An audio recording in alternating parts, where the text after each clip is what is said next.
আপনি একা বসে জপ করছেন। চারিদিকে নিস্তব্ধতা, হাতে জপমালা, ঠোঁটে ইষ্টনাম। একটি একটি করে মালার দানা এগিয়ে যাচ্ছে। হঠাৎ শরীরের ভেতর দিয়ে যেন একটি অদ্ভুত শিহরণ বয়ে গেল। হাতের লোম খাড়া হয়ে উঠল। বুকের ভেতর কেমন যেন হলো। কখনো চোখে জল এসে গেল। কখনো মনে হলো মাথা থেকে পা পর্যন্ত যেন একটি অদৃশ্য তরঙ্গ বয়ে যাচ্ছে। আপনি চমকে উঠলেন। মনে প্রশ্ন এলো, এটা কি হলো? আমি কি ভুলভাবে জপ করছি? এটা কি ঈশ্বরের কোনো সংকেত? আমার ইষ্টদেবতা কি আমার কাছে এসেছিলেন? নাকি এই সবই শুধু মনের কল্পনা? বিশ্বাস করুন, এই প্রশ্ন শুধু আপনার নয়, অনেক ভক্তের মনেই এই প্রশ্ন আসে। কেউ জপের সময় শিহরণ অনুভব করে, কারোর চোখ দিয়ে অকারণে জল পড়ে, কারোর বুক ভারী হয়ে আসে, কেউ হঠাৎ গভীর শান্তি অনুভব করেন। আবার কারোর মনে হয় শরীরের ভেতর যেন খুব সূক্ষ্ম একটি কম্পন হচ্ছে। আর ঠিক তখনই আমাদের মন দুটি দিকে ছুটে যায়। একদল ভয় পেয়ে যায়, ভাবেন আমার শরীরে কিছু হলো না তো। আর অন্য দল সঙ্গে সঙ্গে ভেবে নেয় আমি নিশ্চয়ই অনেক উঁচু সাধনার অবস্থায় পৌঁছে গেছি। কিন্তু দুটির কোনোটি সবসময় সত্য নয়। আজ একটি খুব গভীর কথা বলবো। জপের সময় শরীরে শিহরণ হওয়ার একটি অনুভূতি, কিন্তু সেই অনুভূতির অর্থ বুঝতে হলে শুধু শরীরের দিকে তাকালে হবে না। দেখতে হবে শিহরণের পরে আপনার মন কেমন হলো। অহংকার বাড়ল নাকি ঈশ্বরের প্রতি আকুলতা বাড়ল? আপনি নিজেকে বিশেষ ভাবতে শুরু করলেন নাকি আরও বিনয়ী হলেন? আপনি সেই অনুভূতিটাকেই আবার পাওয়ার জন্য জপ করছেন, নাকি অনুভূতি থাক বা না থাক তবুও ইষ্ট নাম ছাড়তে পারছেন না?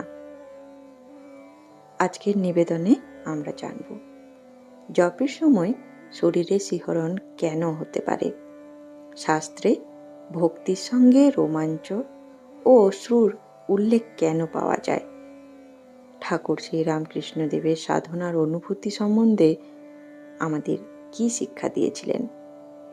এছাড়া সবচেয়ে গুরুত্বপূর্ণ, শিহরণ হলে একজন ভক্তের ঠিক কি করা উচিত।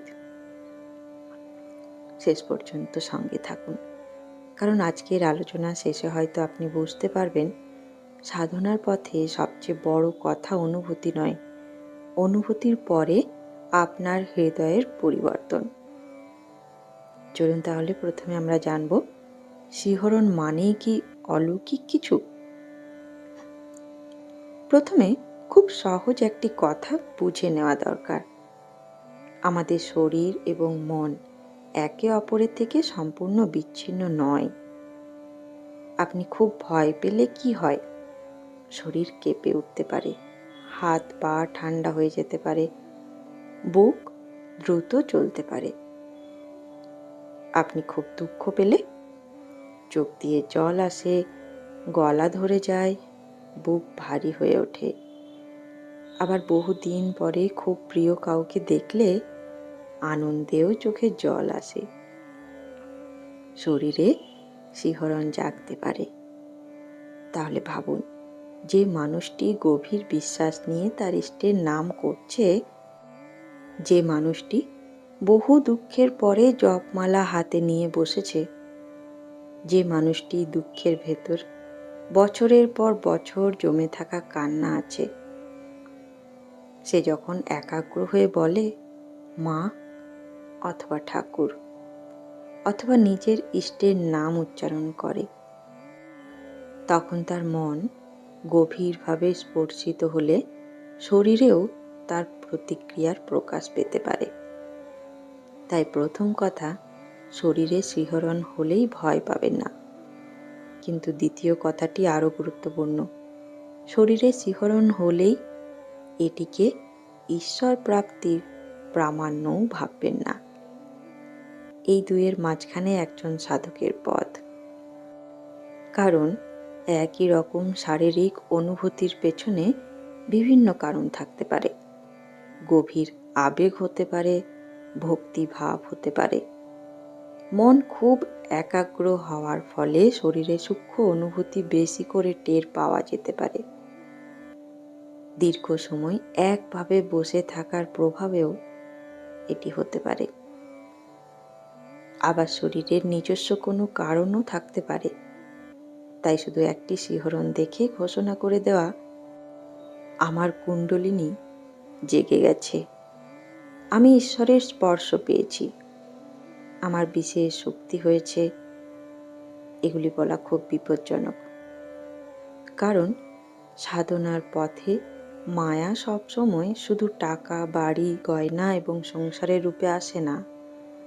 মায়া কখনো কখনো আধ্যাত্মিক অহংকারের পোশাক পরেও আসে। মন বলে, আমি অন্যদের মতো নই, আমার জপে শিহরণ হয়, আমার চোখে জল আসে, নিশ্চয়ই আমি অনেক এগিয়ে গেছি। আর এই আমি অনেক এগিয়ে গেছি, এই ভাবটি কখনো কখনো সাধককে ঈশ্বরের কাছ থেকে আরও দূরে সরিয়ে দেয়। একটু ভেবে দেখুন, আপনি জপ করছেন কার জন্য? ঈশ্বরের জন্য নাকি একটি বিশেষ অনুভূতির জন্য? প্রথম দিন শিহরণ হলো, পরের দিন আপনি জপে বসলেন, কিন্তু এবার মন ইষ্ট নামে নেই। মন অপেক্ষা করছে কখন শিহরণ হবে। 10 মিনিট গেল, কিছু হলো না, মন খারাপ। পরের দিন আবার বসলেন, আবার কিছু হলো না। তখন মনে সন্দেহ, ঈশ্বর কি আমাকে ছেড়ে দিলেন? দেখলেন কি নিঃশব্দে জপের লক্ষ্য বদলে গেল। আগে আপনি ঈশ্বরকে চাইছিলেন, এখন আপনি শিহরণ চাইছেন। আগে নাম ছিল আশ্রয়, এখন অনুভূতি হয়ে গেল লক্ষ্য। চলুন এবারে ঠাকুর শ্রী রামকৃষ্ণদেবের উপদেশ। ঠাকুর বলতেন, ঈশ্বরের নাম গুণগান সর্বদা করতে হয়। কথাটি খুব সহজ, কিন্তু খেয়াল করুন, ঠাকুর আমাদের অনুভূতির পেছনে ছুটতে বলছেন না, তিনি নামের কাছে থাকতে বলছেন।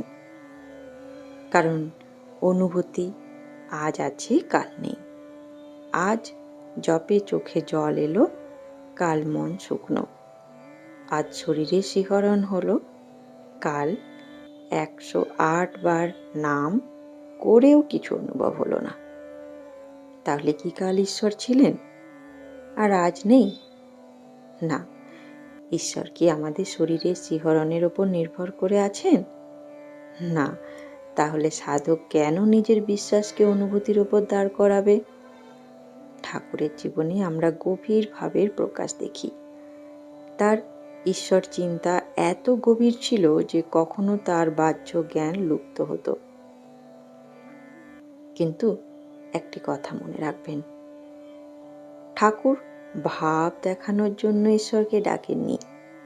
তিনি ঈশ্বরকে চেয়েছিলেন, মাকে চেয়েছিলেন, এমন আকুলতায় চেয়েছিলেন যেখানে নিজের অস্তিত্ব পর্যন্ত ভুলে গিয়েছিলেন। এখানেই আমাদের শিক্ষা। শরীরে শিহরণ হলো, ভালো, না হলো তাও ভালো। চোখে জল এলো, নাম করুন। চোখ শুকনো, তবুও নাম করুন। মনে আনন্দ, নাম করুন। মনে দুঃখ, তাও নাম করুন। কারণ জপের আসল শক্তি শুধু আপনি কি অনুভব করলেন তাতে নয়। জপের আসল শক্তি হলো আপনি বারবার কাকে স্মরণ করছেন। এবার শ্রীমদ্ ভগবদ্গীতা শিক্ষা। কুরুক্ষেত্রের যুদ্ধক্ষেত্রে দুই দিকে সেনাবাহিনী দাঁড়িয়ে।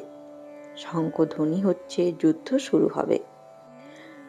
অর্জুন শ্রীকৃষ্ণকে বললেন, রথটি দুই সেনার মাঝখানে নিয়ে চলো। তিনি দেখতে চান কার সঙ্গে যুদ্ধ করতে হবে। কিন্তু রথ মাঝখানে পৌঁছতেই অর্জুন কি দেখলেন? নিজের আত্মীয়রা, গুরুজন, পিতামহ, বন্ধু, পরিচিত মুখ। হঠাৎ অর্জুনের মনে ভিতরে প্রবল আলোড়ন শুরু হলো। তিনি শ্রীকৃষ্ণকে বললেন, আমার অঙ্গগুলি অবসন্ন হয়ে আসছে, মুখ শুকিয়ে যাচ্ছে, আমার শরীর কাঁপছে এবং লোম খাড়া হয়ে উঠছে। খেয়াল করুন, এখানেও শরীর কাঁপছে, এখানেও রোমাঞ্চ হচ্ছে, কিন্তু এটি কি ঈশ্বর প্রেমের আনন্দে? না, এটি অর্জুনের গভীর মানসিক আলোড়ন, শোক এবং দ্বন্দ্বের মধ্যে প্রকাশিত শারীরিক প্রতিক্রিয়া। তাহলে গীতা আমাদের কি শেখালো? একই শারীরিক লক্ষণ দেখেই তার আধ্যাত্মিক অর্থ নির্ধারণ করা যায় না। শরীর কাঁপলেই ঈশ্বর প্রাপ্তি নয়, লোম খাড়া হলেই কোনো বিশেষ সিদ্ধি নয়। অনুভূতির পেছনে মনের অবস্থা কি সেটাও বুঝতে হবে। আর পরে শ্রীকৃষ্ণ অর্জুনকে স্থির বুদ্ধির শিক্ষা দিলেন। গীতায় 2য় অধ্যায়ে তিনি বলেন, দুঃখের যার মন উদ্বিগ্ন হয় না, সুখে যার স্পৃহা থাকে না এবং যার রাগ, ভয় ও ক্রোধ দূর হয়েছে, তিনি স্থিতপ্রজ্ঞ মুনি। এখানে একটি গভীর শিক্ষা আছে। আধ্যাত্মিক অগ্রগতির বিচার শুধু শরীরের অনুভূতিতে নয়। দেখুন, আপনার রাগ কি একটু কমেছে? অন্যের প্রতি বিদ্বেষ কি একটু কমেছে? দুঃখের সময় আপনি কি আগের চেয়ে একটু বেশি ঈশ্বরকে স্মরণ করতে পারছেন? অহংকার কি একটু নরম হয়েছে? ভয় এলে নাম কি মনে পড়ছে? এগুলো অনেক গভীর লক্ষণ। কিন্তু শিহরণ 5 মিনিট থাকতে পারে, কিন্তু ঈশ্বর স্মরণ যদি আপনার চরিত্র বদলে দেয়, সেই পরিবর্তন আপনার জীবনকে স্পর্শ করবে। তাই জপের পর নিজেকে প্রশ্ন করুন, আজ আমার শরীরে কি হলো? শুধু এই প্রশ্ন নয়, প্রশ্ন করুন, নাম করতে করতে আমার হৃদয় কি শিখেছে? আর এই জায়গায় মা সারদা দেবীর একটি সহজ শিক্ষা আমাদের সমস্ত সংশয়কে শান্ত করে দেয়। শ্রী মা সারদা দেবী বলতেন, বাতাস যেমন মেঘ সরিয়ে দেয়, তেমনি ভগবানের নাম সংসারাসক্তির মেঘ দূর করে দেয়। কি গভীর কথা, তাই না? জপের সময় কখনো শরীরে শিহরণ হলো, কখনো চোখে জল এলো, আবার কোনোদিন কিছুই অনুভব হলো না। কিন্তু মা আমাদের অনুভূতির হিসেব করতে বলেননি। মা আমাদের নামের শক্তি কথা বলেছেন। আকাশে মেঘ সরে যাওয়ার সময় কি সব সময় শব্দ হয়? না, নিঃশব্দে বাতাস আসে, ধীরে ধীরে মেঘ সরে যায়, তারপর এক সময় নীল আকাশ দেখা যায়। ভগবানের নামও ঠিক তেমন।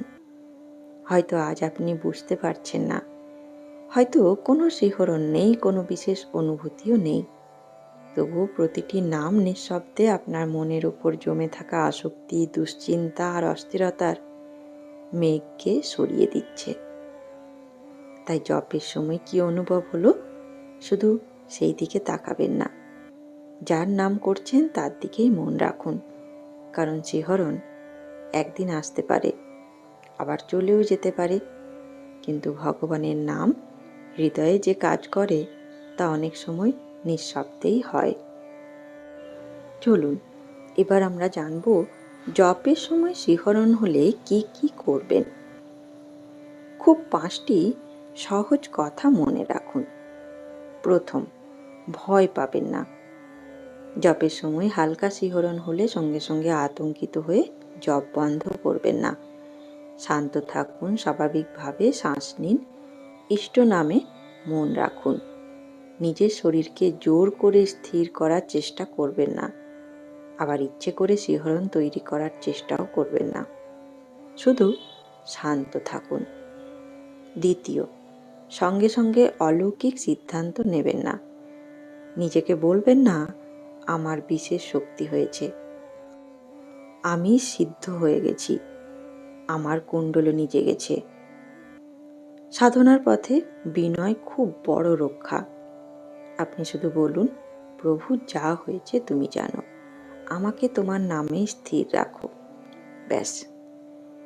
এবার তৃতীয়, শিহরণের পরে মনের পরিবর্তন লক্ষ্য করুন। এটি খুব গুরুত্বপূর্ণ। শিহরণের পরে আপনার মনে কি হলো? শান্তি, ভক্তি, নামের প্রতি টান, বিনয়, নাকি নিজের বিশেষত্ব নিয়ে অহংকার? যদি সত্যি কোনো গভীর ভক্তি ভাব হৃদয়কে স্পর্শ করে, তার ছাপ আচরণও পড়ে। আপনি হয়তো একটু নরম হবেন, একটু সহনশীল হবেন, অন্যকে আঘাত করার আগে থামবেন, ঈশ্বরকে আরো বেশি স্মরণ করবেন। শুধু শরীর নয়, হৃদয় দেখুন। চতুর্থ, অনুভূতিকে আবার পাওয়ার জন্য জপ করবেন না। আজ শিহরণ হয়েছে, কাল নাও হতে পারে, তাতে আপনার জপের মূল্য কমে যায়নি। মনে রাখবেন, আপনার লক্ষ্য শিহরণ নয়, আপনার লক্ষ্য ঈশ্বর স্মরণ, আপনার লক্ষ্য নাম। অনুভূতি ঈশ্বরের ইচ্ছায় আসুক, যাক, আপনি নাম ছাড়বেন না। পঞ্চম, অস্বাভাবিক বা বারবার কাঁপুনি হলে অবহেলা করবেন না। এই কথাটিও জরুরি। যদি কাঁপুনি শুধু জপের সময় নয়, অন্য সময়ও হয়, যদি তা প্রবল হয়, বারবার হয়, শরীরের উপর নিয়ন্ত্রণ রাখতে অসুবিধে হয়, অথবা অন্য কোনো শারীরিক কষ্টের সঙ্গে দেখা দেয়, তাহলে শুধু আধ্যাত্মিক অনুভূতি ভেবে অবহেলা করবেন না। প্রয়োজনে চিকিৎসকের পরামর্শ নিন। ঈশ্বর আমাদেরকে বিবেক দিয়েছেন, শরীরের যত্ন নেওয়াও কর্তব্য। আধ্যাত্মিক বিশ্বাস এবং শরীরের প্রতি সচেতনতা, এরা একে অপরের শত্রু নয়। আজকের নিবেদন শেষ করার আগে একটি কথা মনে রাখবেন। জপের সময় আপনার শরীরে শিহরণ হতে পারে, চোখের জল আসতে পারে, রোমাঞ্চ হতে পারে, গভীর শান্তি নেমে আসতে পারে, অথবা কিছু নাও হতে পারে। কিন্তু ঈশ্বরের উপস্থিতি আপনার শরীরে শিহরণের উপর নির্ভর করে না। আজ আপনি কিছু অনুভব করলেন না বলে তিনি দূরে চলে যাননি। আপনার চোখে জল এলো না বলে আপনার নাম বৃথা হয়নি। আপনার শরীর কাঁপল না বলে আপনার ভক্তি মিথ্যা নয়। একটি ফুল যখন ফোটে, সে কি শব্দ করে? না, নিঃশব্দে পাপড়ি মেলে। হৃদয়ের সত্য পরিবর্তনও অনেক সময় তেমন। কোনো শিহরণ নেই, কোনো আশ্চর্য দৃশ্য নেই, কোনো অলৌকিক অভিজ্ঞতা নেই, তবুও একদিন আপনি দেখবেন, যে কথায় আগে খুব রেগে যেতেন, আজ একটু শান্ত থাকতে পারছেন। যে দুঃখে আগে ভেঙে পড়তেন, আজ ঠাকুরের নাম মনে পড়ছে। যে ভয়ে রাত জেগে থাকতেন, আজ মনে হচ্ছে তিনি আছেন। বলুন তো, এর চেয়ে বড় শিহরণ আর কি হতে পারে? এর চেয়ে বড় কৃপা আর কি? তাই জপের সময় শরীর শিহরিত হলে শিহরণকে প্রণাম করে ছেড়ে দিন। আর যার নামে সেই অনুভূতি জেগেছিল, তার চরণ আরো শক্ত করে ধরুন। কারণ সাধনার লক্ষ্য কোনো অনুভূতি সংগ্রহ করা নয়, সাধনার লক্ষ্য নিজেকে ধীরে ধীরে তার করে নেওয়া। যাবার আগে একটি প্রশ্ন করতে চাই। জপের সময় আপনার কখনো শরীরে শিহরণ, চোখে জল বা গভীর শান্তি অনুভব হয়েছে? শুধু হ্যাঁ অথবা না লিখে কমেন্টে জানাবেন। অপেক্ষায় থাকব। ধন্যবাদ। জয় ঠাকুর, মা, স্বামীজি।